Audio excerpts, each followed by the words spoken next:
Hello friends, Holi की तैयारी आज से स्टार्ट हो गई है। धीरे धीरे कुछ ना कुछ हम बनाते रहेंगे। आज हम कस्टर्ड बना रहे हैं, फ्रूट्स कस्टर्ड। और किस तरह से बनाते हैं, कुछ इंग्रेडिएंट मैं अपने आप डालूंगी उसमें, और उसका टेस्ट बहुत लाजवाब है। देखें क्या क्या सामान पड़ती है, और बहुत इजी तरीके से और बहुत आसान तरीके से बनते हैं। शिवानी किचन में आपका स्वागत है। इसी तरह से आप बने रहें। हमने आधी किलो दूध लिया और उसे हमने एक पहिया कर लिया है। अब हमारी दूध भी सूख गई है और एक पहिया हो गया। इसमें हम 2 इलायची कूट करके डालेंगे। इसका फ्लेवर बहुत अच्छी आती है और कस्टर्ड तो माइंड ब्लोइंग हो जाती है। और इसमें हम डालेंगे कद्दूकस किया हुआ सूखा नारियल।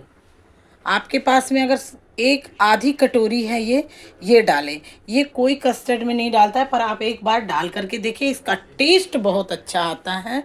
माइंड ब्लोइंग टेस्ट आती है। इस तरह से आपको कोई नहीं बताएगा।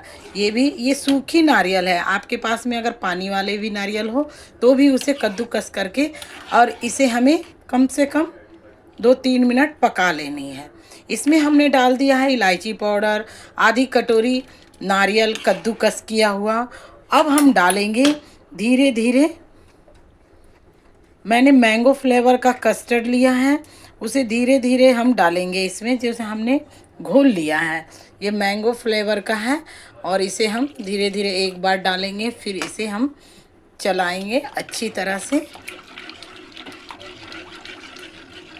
इस तरह से आप कस्टर्ड बनाएंगे, बहुत टेस्टी लगेगा। और सभी बनाते हैं पर आपका अलग ही आएगा। इस तरह से आप धीरे धीरे ऐसे डालें। ये बहुत अच्छा। अब इसे हमें 2 मिनट तक ही बनाना है, क्योंकि हमने दूध को भी बहुत गाढ़ी कर ली थी। 500 ग्राम दूध था, हमने 250 ग्राम कर लिया और इसे हमने गाढ़ा गाढ़ा ही कर लिया। ये बहुत टेस्टी बनता है। अब इसमें हम डालेंगे भूरा। आप भूरा या खंड जो आपको है, आधी कटोरी, या स्वाद अनुसार जितना मीठा आप चाहते हैं वो आप डाल सकते हैं। इस तरह से हमने डाल दिया। ये देखिए हमारे कितने थिक हो गए हैं, और हमें थिक और नहीं करनी है। देखिए कितने थिक हो गए। ये फ्रूट जाएंगे तो इसमें फ्रूट एकदम वो हो जाएगा। अब हमें इसे सिर्फ 2 मिनट और पका लेनी है। 2 मिनट पकने के बाद इसे हम बॉल में ट्रांसफ़र करके डीप फ्रीज में रख देंगे। फिर इसमें हम फ्रूट डालेंगे। फ्रूट अभी हमें नहीं डालनी है। हमें फ्रूट क्या क्या हमें डालना है जो हमारे पास है, एक बनाना है, 2 पपाया हमने स्लाइस कर लिया है, एक एप्पल है और एक हमारे पास में अंगूर है। इसे हम चॉप चॉप कर लेंगे, छोटे छोटे कर लीजिए तो इसमें बहुत अच्छा लगेगा। अब देखिए हमारे कस्टर्ड भी एकदम पूरा, देखिए ये हो गया। अब इसे हम बंद करते हैं गैस को, और हम इसे फ्रीज में रख देते हैं जब तक ये चिल्ड ना हो जाए। हमें गरम गरम फ्रूट नहीं काट के डालना है, नहीं तो फ्रूट का स्वाद ही खराब हो जाएगा। और हम इसे आपको सर्व करके दिखाते हैं।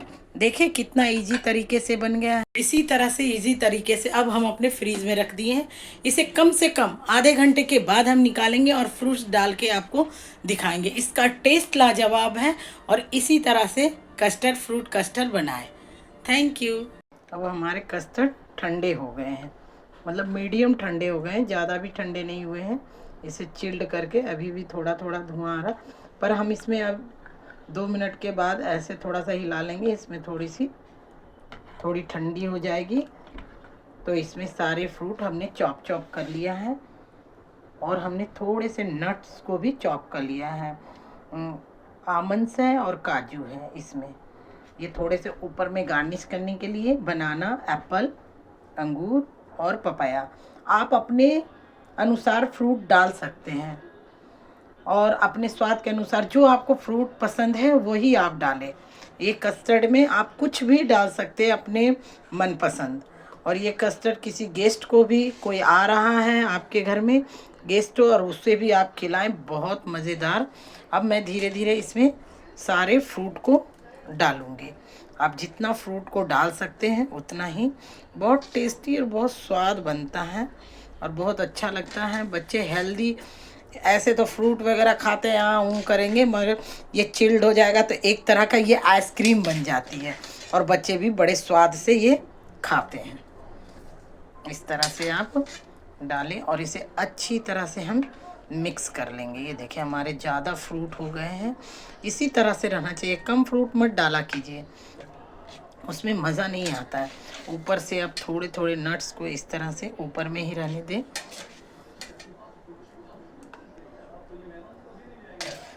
थोड़े नट्स को भी गार्निश कर लें और इसे हम चिल्ड होने के लिए कम से कम 2 घंटे के लिए फ्रीज में रख लेंगे, उसके बाद ही आप सर्व करें।